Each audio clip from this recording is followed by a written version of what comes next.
Alright, so this is chapter 5. I'm on page 30, Mean Lady Ming. So far we've read the kids have made it to Oakland. They met Cecile, who was kind of crazy in the airport, looked like a secret agent and was wearing men's clothes and pencils in her hair and just wasn't very nice to the kids at all. And even when they got to her green stucco house, she even said she should have gotten rid of them when she had a chance.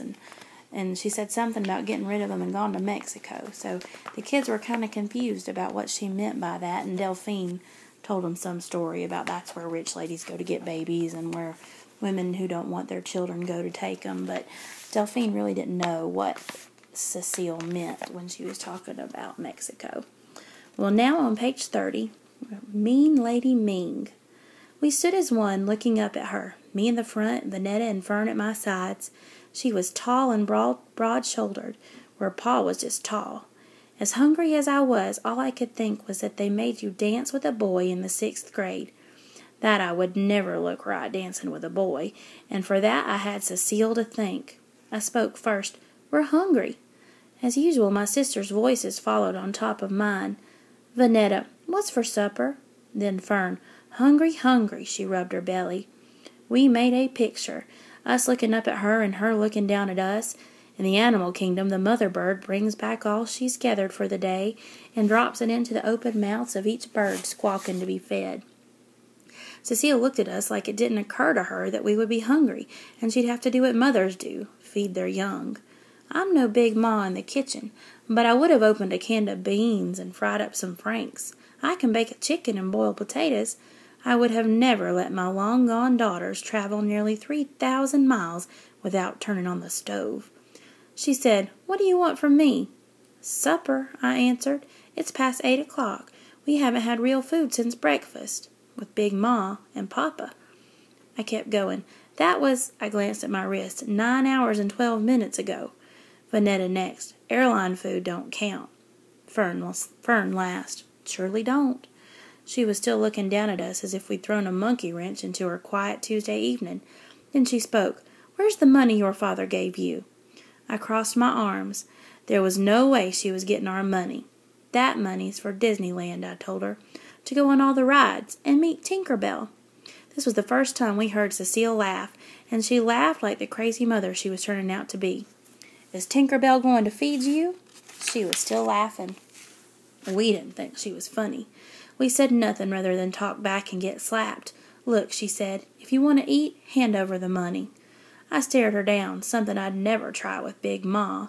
Cecile didn't seem to care. She said, Fine, I got plenty of air sandwiches here. Go on back to the room, open your mouths and catch one. The stare down ended right there. I unlaced my right tennis shoe, wriggled my foot out, and removed the mound of 10s and 20s Pa had given me. Cecile didn't care that the money had been baking under my foot since we'd left Brooklyn. She took the money, unfolded and counted the bills, then stuffed them in her pants pockets, except for a $10 bill which she held out to me. Go around the corner to Ming's. Order a large shrimp lo mein. She counted our heads as if she didn't know how many of us she had. 4 egg rolls and a big bottle of Pepsi.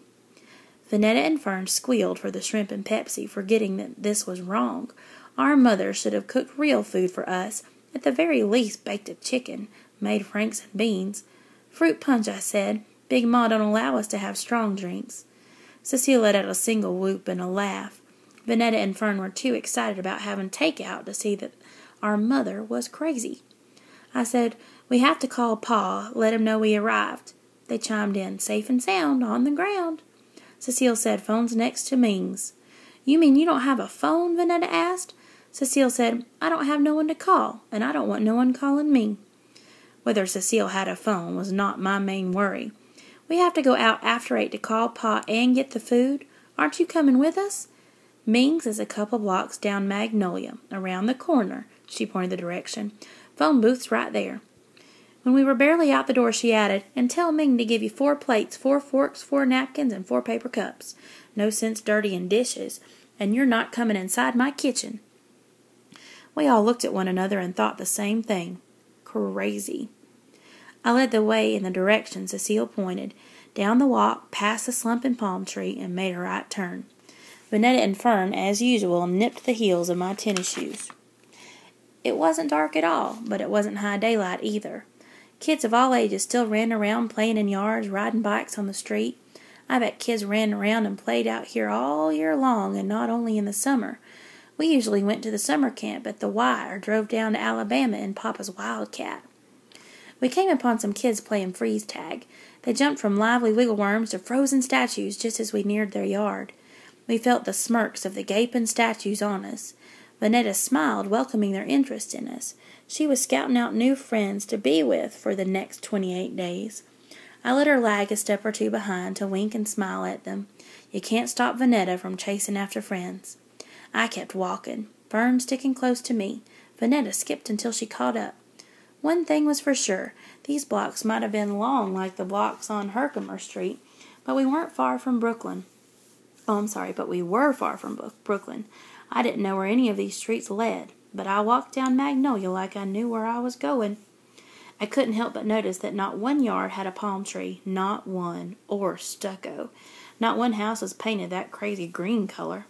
I was thinking this when behind us crept a rumbling against concrete, like a barrel rolling, the rolling broken by the cracks in the sidewalk.